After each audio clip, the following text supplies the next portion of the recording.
Warahmatullahi wabarakatuh. Alhamdulillah alladzi khalaqal insana fi ahsani taqwim. Asyhadu an la ilaha illallah wahdahu la syarikalah wa asyhadu anna Muhammadan abduhu wa rasuluh la nabiyya ba'da amma ba'd. Yang kami hormati pimpinan Majelis Tabligh PDM Surabaya yang dikomandani oleh Ustadz Imam Safari dan dibantu oleh teman-teman yang jumlahnya juga cukup banyak yang hadir pada malam hari ini. Yang kami hormati PCM Karangpilang dan beserta jajarannya, Majelis Tabligh PCM Karangpilang beserta jajarannya, dan khususon yaitu Ketua Takmir yang barusan dilantik, baik itu Masjid Al-Furqon maupun Al-Muttaqin ya. Dan jamaah, tak lupa sesepuh ya, Pak Artono. Semangat terus Pak. Nah, semuanya yang hadir pada malam hari ini dan pembawa acara yang juga memberi waktu pada kami, semuanya kami hormati. Kita bersyukur pada Allah Subhanahu wa taala pada malam hari ini bisa bertemu dalam arena atau media pelantikan, yaitu Ketua Takmir Masjid Al-Muttaqin dan Al-Furqon PCM Karangpilang, dan sekaligus yaitu silaturahim, memperkuat hubungan kita, yaitu khususnya antara persyarikatan dan amal usaha, khususnya masjid, dan terutama yaitu majelis tablighnya. Mudah-mudahan pertemuan kita ini akan membawa manfaat dan membawa suatu yaitu kegiatan amal yang baik, amal solihah, dan mendapat ridho dari Allah Subhanahu wa taala. Amin. Salawat dan salam semoga tetap tercurahkan kepada junjungan Nabi kita Muhammad sallallahu alaihi wasallam yang telah memberi tuntunan pada kita menuju ridha Allah berdasar Al-Quran dan As-Sunnah As-Sahihah Al-Maqbulah. Semoga kita tetap berpegang teguh pada dua kitab itu, kita kaji, kita amalkan, dan kita berjuangkan sehingga kita menghadap Allah nanti dalam keadaan husnul khotimah. Amin. Hadirin bapak-bapak dan saudara yang dirahmati Allah, kami mewakili daerah Muhammadiyah Surabaya yang pertama mengucapkan terima kasih khususnya kepada Majelis Tabligh PDM Surabaya dan juga PCM Karangpilang serta amal usaha Masjid Al-Furqon dan Al-Muttaqin jamaah. Ini masjid dakwah ya, ini yang ini di dakwah yang berketempatan. Ini semuanya adalah mudah-mudahan sebagai amal soleh kita dan dicatat oleh Allah dan nanti akan mendapat balasan yang setimpal. Amin. Yang kedua, mohon maaf bila ada hal-hal yang kurang berkenan di dalam acara ini atau acara pelantikan dan silaturahim ini. Semuanya adalah sudah diusahakan dengan sebaik mungkin. Apabila ada kekurangan dari kami maupun dari semuanya, insya Allah semoga kita saling memahami dan saling memaafkan. Hadirin Bapak Ibu dan saudara yang dirahmati Allah, masjid itu adalah pertama kali yang dibangun oleh Rasulullah di dalam gerakan dakwah beliau. Jadi pertama-tama untuk menggerakkan Islam, menyebarkan Islam, Rasulullah tidak bangun gedung yang lain, tidak bangun pondok, tidak bangun sekolahan, tetapi bangun masjid. Karena masjid itu adalah memang sudah direncanakan oleh Allah dan Rasulnya sebagai pusat untuk yaitu penyebaran Islam atau sekaligus pembinaan dan penempaan iman dan akhlak serta Islam. Itu yang pertama kali sehingga dibangun masjid. Dan fungsi masjid tidak hanya untuk ibadah sholat saja 5 waktu, Jumatan dan sebagainya, tapi sesungguhnya fungsi masjid itu luas. Di zaman Rasulullah sebagai pendidikan, sebagai pelatihan perang, ya, juga sebagai kegiatan sosial.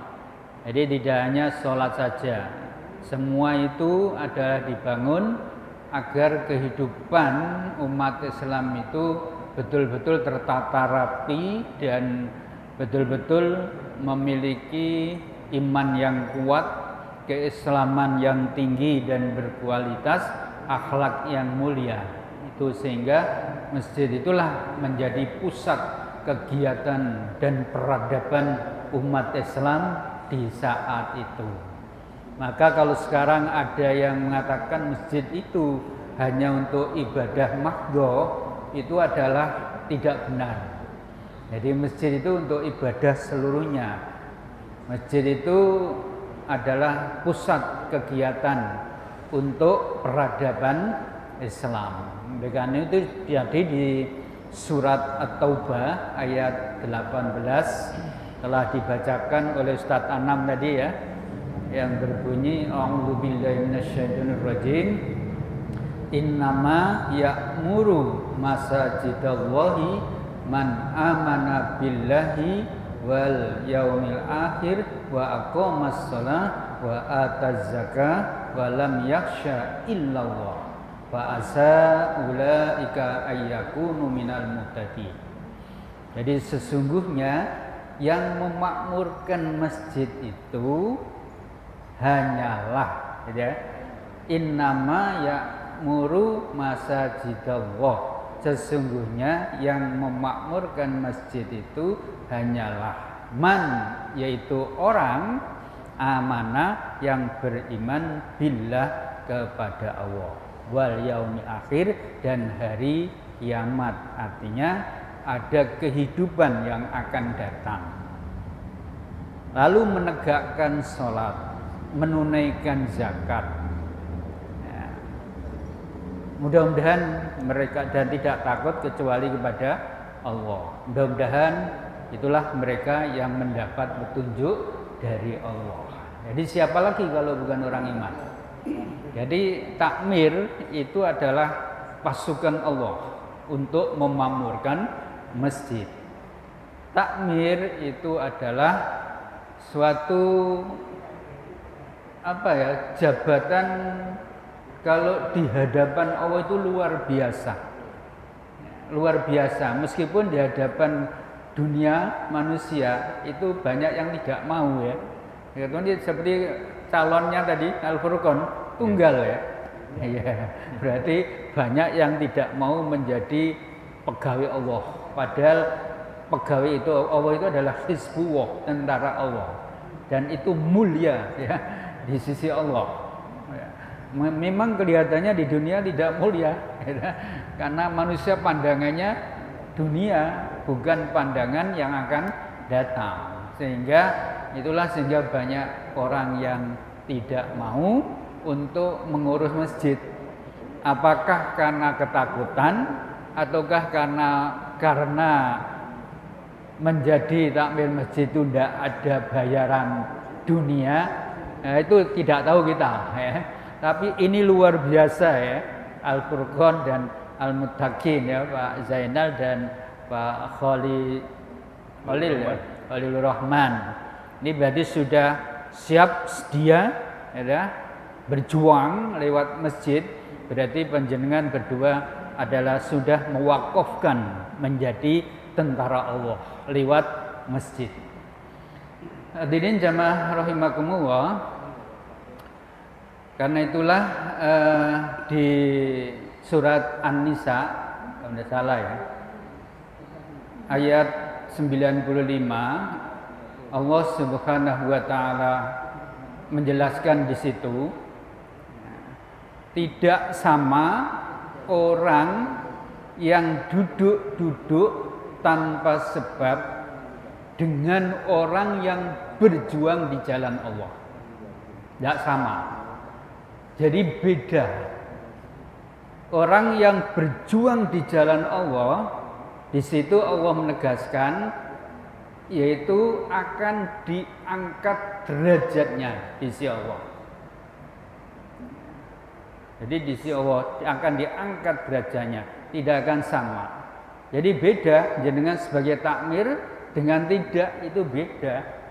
Jenengan jamaah dengan tidak jamaah beda.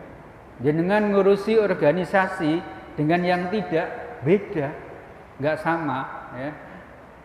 Berjuang di mana saja, masjid, panti, sekolahan, ya, organisasi, itu yang mau berjuang itu akan diunggulkan oleh Allah, akan diberi derajat yang tinggi, dan nanti di akhirat akan lebih tinggi daripada yang tidak berjuang, meskipun kedua-duanya dapat surga, tapi surganya berbeda ya.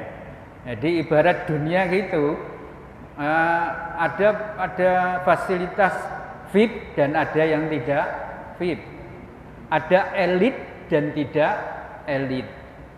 Yang para pejuang-pejuang itu adalah kelompok elit, ya, kelompok tinggi. Kalau yang tidak berjuang meskipun sama di surga, ya biasa-biasa saja. Jadi tidak masuk kelompok elit, itu bedanya. Ini dibaca lagi surat An-Nisa ayat 95 ya. Kalau tidak salah, nanti kalau keliru dicari yang lain. Pokoknya itu ada. Hadirin jemaah rahimakumullah, terutama warga besar Muhammadiyah Karangpilang dan khususnya takmir ya. Ini hendaklah betul-betul kita sudah terjun berjuang, mari kita jangan nanggung-nanggung ya.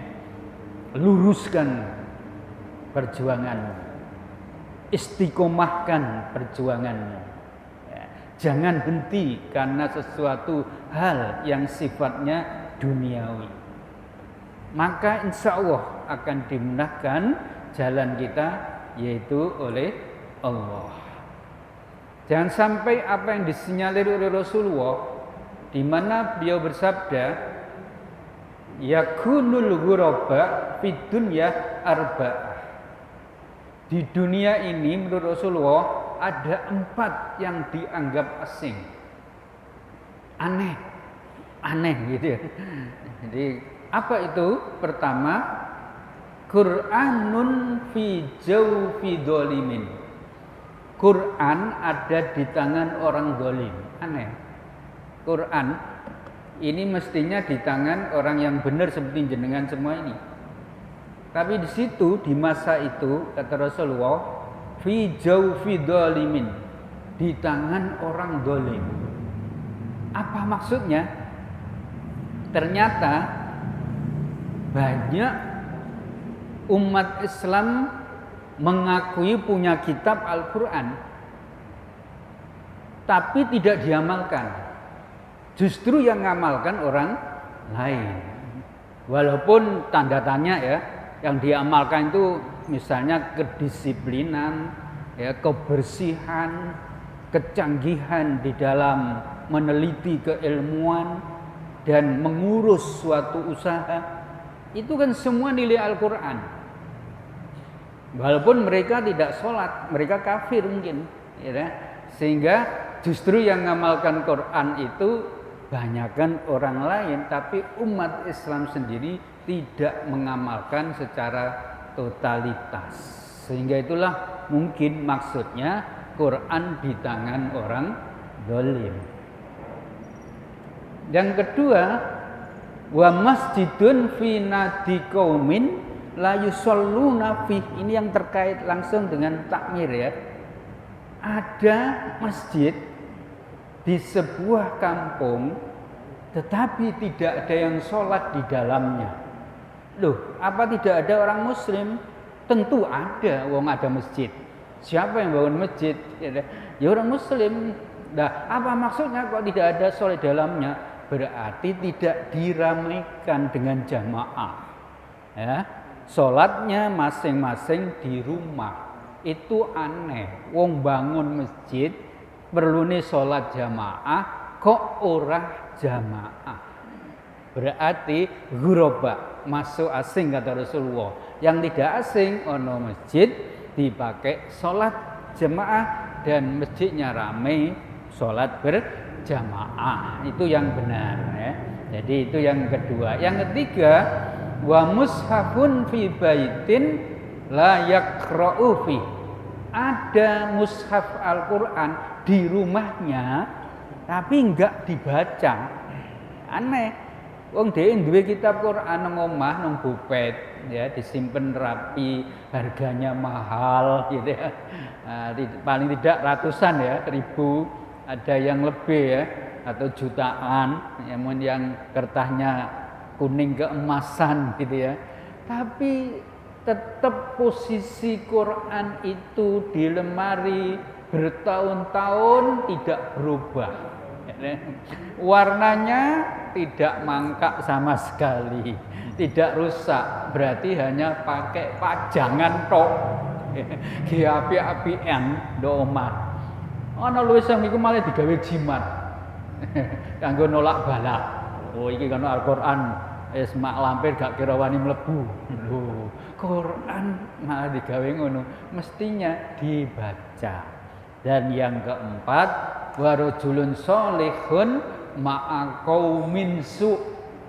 Orang soleh kumpulane wong elek. Aneh di Rasulullah. Wong soleh itu kumpulane wong apik ya, kumpul para teman-teman majelis tabligh gitu ya. Itu wong soleh. Lah itu aneh kumpulnya elek. Wong soleh kok kumpulane nang jarak misalnya. Wong soleh kumpulane nang gone apa iki? Ya, tempat-tempat klub ya dah. Gemerlapan malam itu apa ini? Dugem. Macam-macam. Itu aneh. Lah, itu Ustaz kalau dakwah kan enggak apa-apa. Iya kalau dakwah. Tapi kalau ini kebiasaan. Maksudnya orang ngerti Quran, ngerti agama, julukane kadang-kadang wis kiai, ustadz, tokoh masyarakat kok masih ngelakoni maksiat ya, mungkar, gelem maling duwite rakyat ya, gelem korupsi ya, malah kadang-kadang yaitu melakukan zina dan sebagainya. Itu yang dimaksud yaitu rajulun sholih ma'a qaumin su. Wong soleh kumpulane wong elek. Aneh. Nanti nek kumpulane wong apik, pantes gitu. Jangan kumpul jamaah masjid dakwah Al-Furqan Al-Muttaqin pantes gitu. Nah, itu yang karena itu supaya tidak terjadi tadi, maka hendaklah betul-betul diestukan di dalam yaitu mengelola masjid. Jangan lupa panjenengan ini ada hubungannya dengan persyarikatan ya. Jadi apa secara struktur masjid itu di bawah majelis tabligh ya, tingkat cabang. Nah, tingkat cabang itu struktur ke atasnya majelis tabligh tingkat daerah ya. Lalu persyarikatan PDM itu hanya yaitu ngeskakan tadi dan mungkin kebijakan-kebijakan yang lain ya. Misalnya memanggil mubalik itu tidak boleh yang bertentangan dengan faham Muhammadiyah. Dan gitu ya, memanggil mubalik setidaknya yaitu punya MBM misalnya ya, atau mungkin sudah betul-betul menjadi pimpinan Muhammadiyah. Oleh karena itu terakhir pesan kepada para takmir di seluruh BCM Karangpilang yaitu program-program Majelis Tabligh PDM Surabaya itu tolong dibantu, didukung ya. Misalnya safari subuh. Safari subuh itu adalah satu lahan untuk kajian, yang kedua silaturahim, yang ketiga melatih ya, mubalik muda kita. Ya, kalau tidak di Masjid Muhammadiyah di mana? Latihannya kan gitu ya. Jadi jangan hanya dinilai nanti ada kurangnya, ada kelirunya, jangan. Justru jenengan juga mencatat kalau mubalik ini misalnya kurang ini, tolong nanti suruh memperbaiki. Itu harus ada saling memberi dan menerima gitu ya. Jadi jangan terus divonis, "Oh itu gak cocok, jangan dipakai." Nah, itu nggak benar ya. Nah, itu harus kita ini bersama ya, bersama antara Majelis Tabligh sebagai yaitu yang dari wakil persyarikatannya, Masjid Amal Usaha. Nah, tolong yang belum ada safari subuh juga tolong diadakan minimal sebulan sekali gitu ya. Sekali yaitu dari Majelis Tabligh, dan selalu koordinasi. Nanti harinya hari apa? Yang umum itu Sabtu Ahad ya Ustaz ya. Sabtu Ahad yang umum, tapi boleh yang lain kan? Misalnya Selasa, Senin, Rabu, Kamis, silahkan. Tidak terikat waktu harus Sabtu Ahad. Kemudian ya kalau yang masjid-masjid yang mumpuni ya tentu ya sebagaimana biasa ya, sudah tidak rahasia lagi ya. Ya pastinya ada ya tabligh itu dikasih ya semacam transport ya. Tapi bila ada masjid kecil atau masjid yang tidak mampu, bisa ngomong, tidak harus ya. Bahkan mungkin akan dicarikan oleh Majelis Tabligh yaitu baik transport mubaliknya maupun konsumsinya. Ini PDM sudah insya Allah ada sebagian anggaran itu untuk ranting masjid yang tidak mampu menyelenggarakan kajian karena terkendala dana. Kalau mengajukan ke PDM lewat tabligh, insya Allah nanti akan bisa. Jadi jangan terus, wah nggak punya transport untuk balik, nggak usah ngadakan, jangan. Ya, tetap ada, nanti ada, itu sudah ada dananya ya, walaupun tidak banyak, artinya tidak semuanya, karena itu akan ditentukan masjid-masjid memang yang betul-betul tidak mampu. Jangan sampai karena tidak mampu tidak mengadakan kajian. Jadi itu ya. Jadi itu Bapak-bapak tidak usah panjang lebar, ini pas jam 9. Semoga ini apa yang dapat kami sampaikan bermanfaat bagi kita semua. Yuk kita bareng, yaitu untuk ngurusi Muhammadiyah, lahan perjuangan kita. Kata Yahya Jammad Dahlan, yaitu dengan bahasa Jawanya, ojo kesel-kesel anggenmu ngurusi Muhammadiyah. Nah, itu ya, itu pesan Yai Haji Ahmad Dahlan. Lengkapnya ini, dadio sira kabeh yaitu kiai sing berkemajuan. Lan ojo kesel-kesel anggenmu ngurusi Muhammadiyah. Artinya jadilah kader Muhammadiyah yang maju, semangat, dan jangan pernah putus asa atau bosan ngurusi Muhammadiyah. Ya, itu oleh karena itu yang baru dilantik ada parian ya, manuk gladek cucuke ireng, mesti biru ya. Mari dilantik ojo turu. Tapi ubah manuk gladek cucuke abang. Mari dilantik nang tumandang. Ini ya. Semangat ya. Ya saya kira itu, kurang lebihnya mohon maaf baik pada teman-teman Majelis Tabligh maupun PCM Karangpilang dan jamaah semuanya, dan khususnya kedua takmir. Selamat bertugas menjalankan amanah Allah. Mudah-mudahan panjenengan sehat walafiat, cukup rezeki yang berkah, panjang umur yang bermanfaat, dan nanti perjuangan kita semua diterima oleh Allah Subhanahu wa taala. Nasrullah wa fathun qarib. Wassalamualaikum warahmatullahi wabarakatuh.